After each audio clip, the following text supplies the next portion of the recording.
67,000 68,000 kilometre की root length है और लगभग करीब 1.3 मिलियन कैपेसिटी को एम्प्लॉय करता है। पैसेंजर कंफर्ट बहुत बढ़ सकता है। किया जा रहा है जो गवर्नमेंट का डिस्कशन जो एक्सपेक्ट कर रही है गवर्नमेंट उनसे कि वो मैनुअल प्रैक्टिस लाकर पाएंगे और जो कुछ बेनिफिट्स फोर्सी कर रही है गवर्नमेंट। एफिशिएंसी और प्रॉफिटेबिलिटी तो इंप्रूवमेंट हुआ था, सर्विस क्वालिटी भी काफी इंप्रूवमेंट हुआ था। आस्पेक्ट क्या है कि फेयर जो है ना, रेल फेयर जो होंगे वो इंक्रीज होंगे, 100% इंक्रीज होंगे कि एक तो सब्सिडी हटेगी, दूसरी आपको प्रीमियम सर्विस मिलेगी। नमस्कार दोस्तों, आज संवाद में आपका स्वागत है। इंडियन रेलवेज दुनिया के सबसे बड़े रेलवेज नेटवर्क में एक सबसे बड़े नेटवर्क में एक है। लगभग 67,000 68,000 किलोमीटर की रूट लेंथ है और लगभग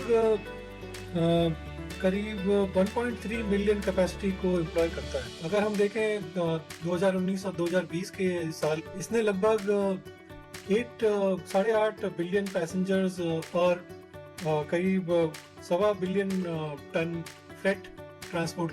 लेकिन इस सिस्टम को काफी चैलेंजेस का सामना करना पड़ता है, जैसे आउटडेटेड इंफ्रास्ट्रक्चर, फ्रीक्वेंट डिलेज और सेफ्टी कंसर्न। तो प्लान प्रपोज किया था जो प्राइवेट कंपनीज को अलाउ करेगा कि वो 109 रूट पर पैसेंजर ट्रेन ऑपरेट कर पाए, जो टोटल रूट्स के करीब 5% है।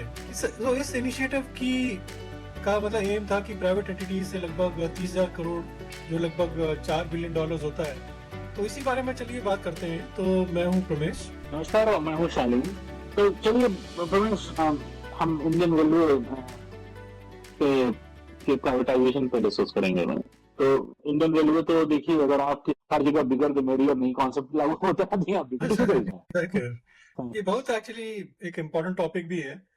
लेकिन इंडियन रेलवे दुनिया का मतलब, जैसे आपने बोला, सबसे बड़ा रेलवे नेटवर्क है, लेकिन उसके सामने कई चैलेंजेस है। तो प्राइवेटाइजेशन का देखिए, प्राइवेटाइजेशन से ना जो हमारे प्राइवेट ऑपरेटर्स जो होते हैं ना, एक तो क्या होगा, मॉडर्न टेक्नोलॉजी और मैनेजमेंट प्रैक्टिसेस, और इससे ना ट्रैवल टाइम कम हो सकता है, पैसेंजर कंफर्ट बहुत बढ़ सकता है।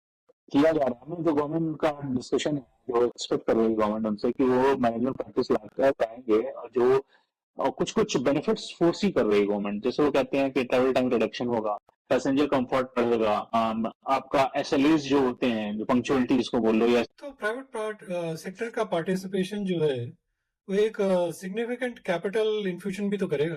तो मतलब रेलवे नेटवर्क को गवर्नमेंट फंडिंग से भी फास्ट मॉडर्नाइज कर। तो लेकिन इसमें कुछ चैलेंजेस भी तो कई सारे हैं ना। हाँ, चैलेंजेस तो बहुत है। ओपन नेटवर्क है, चैलेंजेस तो बहुत होंगे। ओपन नेटवर्क है, रेल ट्रैक वेदर पे एक्सपोज होती है, कोई अंडरग्राउंड है। और दूसरी चीज क्या है कि जो रेल ट्रैवल को ना लोअर इनकम ग्रुप के लिए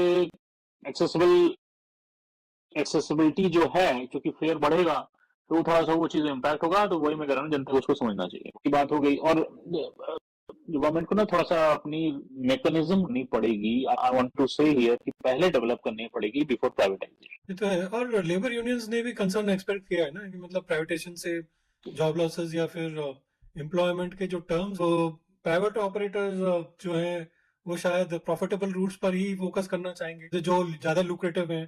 पर जो सोशली इंपॉर्टेंट कनेक्शंस को निगलेक्ट होगा, वो भी तो एक प्रॉब्लम होगी। क्या आपको कुछ इंटरनेशनल एक्सपीरियंस? हाँ, तो इसलिए हम यूके सब, क्योंकि ब्रिटिशर्स के बनाया हुआ हमारा रेल नेटवर्क है। तो यूके में 1990s में अपने रेलवे को प्राइवेटाइज किया था।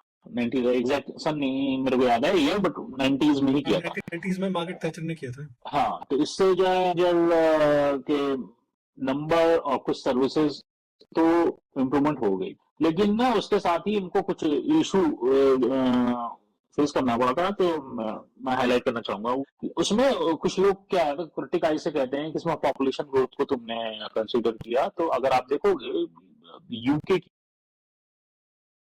कम है। हाँ, तो ये रियल डेटा है that tells the public really leveraged this privatised service. ये जापान की रेलवेज भी तो प्राइवेटाइज हुई थी 1987 में। वो आई थिंक उन्होंने चालू किया था, फिर काफी सक्सेसफुल हुए थे वो। एफिशिएंसी और प्रॉफिटेबिलिटी तो इम्प्रूवमेंट हुआ था, सर्विस क्वालिटी भी काफी इम्प्रूवमेंट हुआ था। फिर रेलवे कंपनीज ने भी मतलब रियल एस्टेट और रिटेल में डाइवर्सिफिकेशन किया ना, जिससे उनको बहुत फायदा हुआ। उसने अपनी 2010 में आई थिंक 1.9 ट्रिलियन येन थी, और 2019 में जब ये था तो 2.9 ट्रिलियन तक बढ़ गई थी ये। और जर्मनी ने भी एक हाइब्रिड मॉडल अडॉप्ट किया था, जिसमें मतलब आई थिंक डुइश बान करके है ना उनका, जो स्टेट ओन्ड है पर कॉम्पिटिटिव मार्केट में ऑपरेट करता है। तो इससे भी मतलब जैसे पैसेंजर्स में इंक्रीज आए थे, 2.6 बिलियन था आई थिंक 2018 में। और लॉन्ग डिस्टेंस ट्रेन की पंक्चुअलिटी जो है वो आई थिंक 94% तक हो गई थी 2019 में। इंफ्रास्ट्रक्चर में भी मतलब सिग्निफिकेंट इन्वेस्टमेंट हुआ। तो इंडिया के लिए क्या ये मॉडल प्रपोज किया जा सकता तो काम कर रही है। I think this model is better for India. और दूसरा क्या, प्राइवेट ऑपरेटर स्पेसिफिक रूट्स पर ऑफलेटिंग जो होगा ना, स्पेसिफिक रूट्स होंगे, वो भी फेज्ड अप्रोच में काम कर रहा है। और प्राइवेट ऑपरेटर्स और इंडियन रेलवेज के बीच में एक रेवेन्यू शेयर मॉडल की मैकेनिज्म भी स्टैब्लिश होगी। तो देखिए ये इंप्लीमेंट होता है, देखिए क्या होता है। तो इसका डिफरेंट स्टेक होल्डर्स पर तो देखिए पैसेंजर की अगर बात करें ना, पैसेंजर पे इम्पैक्ट की अगर हम बात, सर्विस क्वालिटी और उनका पंक्चुअलिटी बोल लो, एसएलए, ट्रैवल टाइम एसएलए की, तो वो उसमें बहुत ज्यादा ड्रास्टिक इंप्रूवमेंट होगा, यूजर एक्सपीरियंस होगा। दूसरा एस्पेक्ट क्या है कि फेयर जो है ना, रेल फेयर जो होंगे वो इंक्रीज होंगे, 100% इंक्रीज होंगे। कि एक तो सब्सिडी हटेगी, दूसरी आपको प्रीमियम सर्विस मिलेगी, राइट। फिर तीसरा इम्पैक्ट अगर पैसेंजर की अगर हम बात करें, तो train operator and service level में ना ज्यादा चॉइसेस मिल सकती हैं।